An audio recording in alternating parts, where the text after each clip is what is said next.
Et je vous ai promis un sujet Big Bang à la une de Smart Tech aujourd'hui. C'est parti pour Mobile Business, notre grand rendez-vous avec Jérôme Bouteiller. Bonjour Jérôme. Bonjour Nathalie. Fondateur d'écranmobile.fr. Vous êtes venu accompagné de Sarah Roland. Bonjour Sarah, Bonjour. Country Manager France chez Apps Flyer. Alors ensemble, on va parler de ce marché des applications qui est en plein bouleversement. Il y a une actualité forte autour d'Apple en particulier, mais aussi de Google, on va voir ça.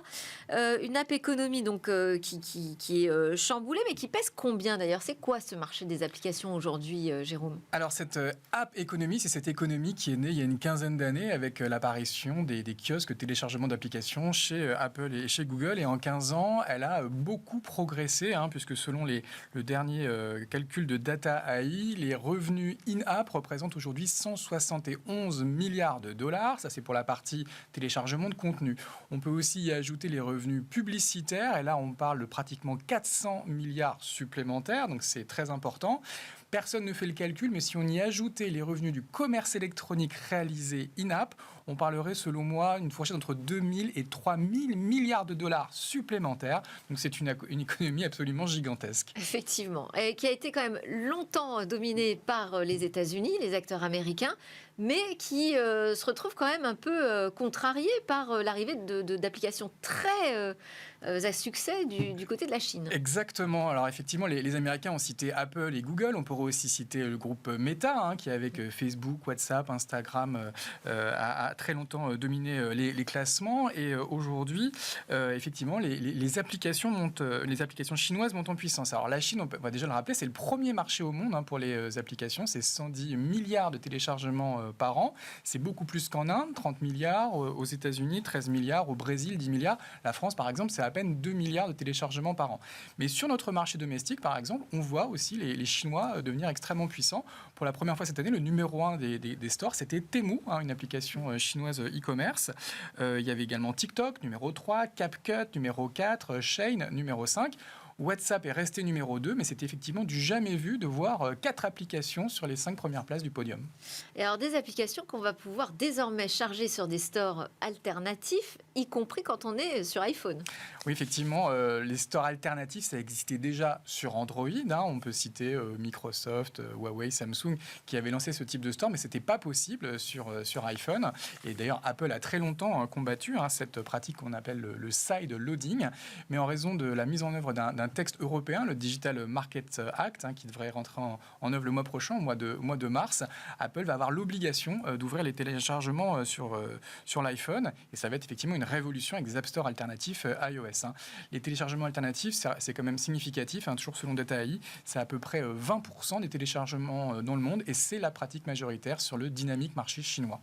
Alors, il y a effectivement ce bouleversement du côté des stores alternatifs sous iOS, mais il y a aussi une actualité du côté de Google qui bouge énormément le marché de la publicité, c'est la Privacy Sandbox. Oui, alors effectivement, la Privacy Sandbox, c'est une grosse dynamique. Alors, sur le marché des applications, Apple avait fait couler beaucoup d'encre il y a quelques années avec ATT, qui obligeait les annonceurs à obtenir un consentement avant de pouvoir réaliser une publicité ciblée.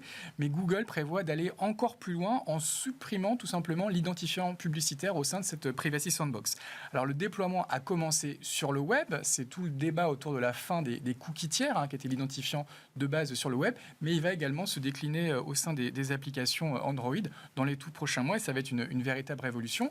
Les éditeurs d'applications qui avaient déjà eu à composer avec le RGPD il y a 6 ans vont devoir également prendre en compte cette nouvelle donne technologique et sans doute changer non seulement beaucoup d'outils à tech, mais également des pratiques publicitaires en passant d'une logique de ciblage individuel à un ciblage plus de groupes d'individus. Alors, ces sujets, on va en parler évidemment avec Sarah, notre invitée. Avant, peut-être un petit focus aussi sur une autre tendance, c'est la télé connectée sur mobile. Oui, effectivement. Enfin, sur mobile. Via des applications. La télé connectée, en tout cas, qui a un parallèle avec le téléphone mobile, puisque encore aujourd'hui, c'est un univers qui est clairement dominé par les opérateurs, avec leur box. Il y a une actualité chez Free récemment, tout comme les opérateurs dominaient l'Internet mobile il y a encore une quinzaine d'années. Mais les télévisions connectées, aujourd'hui, elles sont toutes commercialisées avec un système d'exploitation. On peut citer Google TV, qui est dérivé d'Android, WebOS chez LG, Tizen chez Samsung, Titan OS chez Philips. Effectivement, les télés connectées vont commencer à ressembler à des super smartphones. Et beaucoup d'éditeurs d'applications sont en train de décliner leurs applications sur le téléviseur et ça va devenir un peu la nouvelle frontière. Pour vous donner juste des chiffres, par exemple pour YouTube, aux États-Unis, sur les 240 millions d'utilisateurs de YouTube, il y en a déjà 130 millions qui regardent YouTube sur une application sur leur télévision connectée. Et en France, on estime qu'à peu près un quart de l'audience de YouTube se fait déjà sur ces télés connectées. Donc la CTV, ça fera probablement partie des grosses tendances des prochains mois en France. Très intéressant à suivre, effectivement. Alors, on va revenir sur ces tendances. Donc, je le disais avec notre invitée Sarah Roland, country manager d'AppsFlyer. C'est une société dont le métier, c'est de mesurer les téléchargements des applications. C'est bien ça? Oui, alors c'est bien ça. AppsFlyer, c'est un MMP, ce qu'on appelle un MMP dans notre jargon. C'est un Mobile Measurement Partner, donc un partenaire de mesure mobile qui va accompagner les annonceurs qui ont des applications mobiles à comprendre finalement d'où vient le trafic le plus performant, le trafic de qualité, va pouvoir accompagner cette compréhension aussi bien au niveau de l'installation, c'est-à-dire que quand l'application est téléchargée mais aussi ouverte pour la première fois, et également lorsque l'utilisateur final va finalement procéder à des actions dans l'application. Donc on ne va pas s'arrêter à une analyse uniquement du téléchargement, on va vraiment s'intéresser... Sinon on n'aurait pas besoin de vous, puisque le nombre de téléchargements, on y a accès. Tout à fait. Donc l'idée, c'est vraiment de pouvoir analyser la qualité des campagnes via donc, cette analyse-là et de savoir finalement quels canaux, quels leviers sont plus performants. Est-ce que ce sont des canaux propres? Est-ce que ce sont des canaux payants?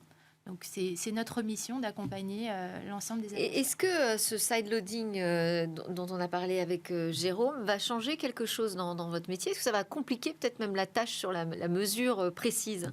Alors, le sideloading, c'est un terme qui sort maintenant, qui existe déjà depuis très longtemps sur Android, oui. Puisqu'on a des stores qui coexistent à Google Play, notamment sur les marchés comme les marchés chinois, sur lesquels on accompagne d'ailleurs de très grands annonceurs aujourd'hui chez AppsFlyer.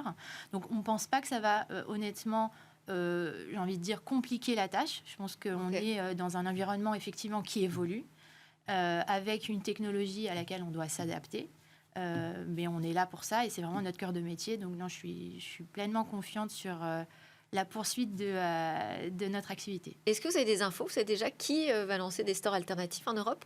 Alors, il n'y a rien d'officiel, mais cependant, sachant que si on regarde ce qui se passe en fait sur Android et qu'on comprend un petit peu quels acteurs finalement sur Android ont déjà passé le pas, notamment en Chine, on peut se dire que des Meta, par exemple, des Microsoft vont lancer ce qu'on appelle leur marketplace, donc leur propre store pour iOS.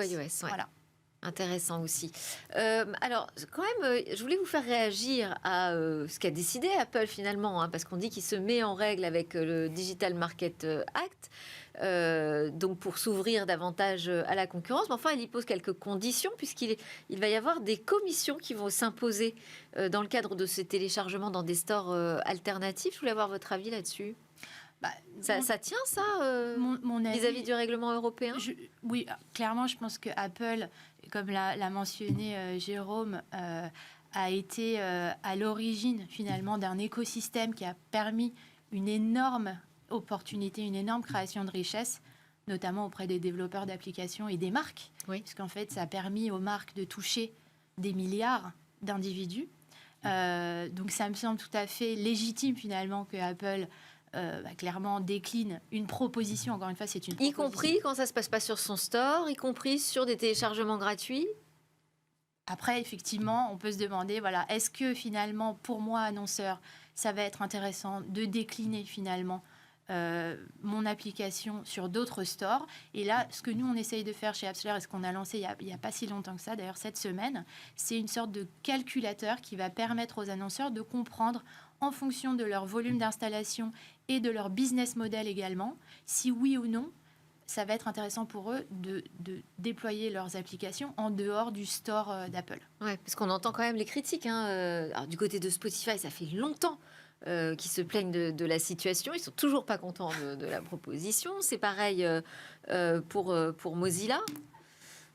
C'est tout naturel. En même temps, on est dans un statu quo où on a une situation donnée. Ensuite, on a une proposition d'Apple qui change un peu les règles, bien évidemment, de rémunération. Mais encore une fois, pas si longtemps, enfin, ce matin, je discutais avec des annonceurs, des gros annonceurs français, qui me disaient, voilà, nous, on doit effectivement calculer et se demander si oui ou non, finalement, ça vaut la peine pour nous. Oui. Je pense que ça représente quand même, pour certains annonceurs, une opportunité de pouvoir offrir et mettre à la disposition d'un autre public, finalement, d'élargir leurs applications. Tout à fait. potentiellement leur cible. Ouais. Tout à fait.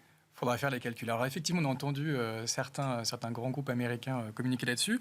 On n'a pas entendu les éditeurs chinois et je voulais revenir sur le succès des applications chinoises comme Temu. Comment est-ce qu'ils ont fait pour devenir numéro 1 des téléchargements en France ?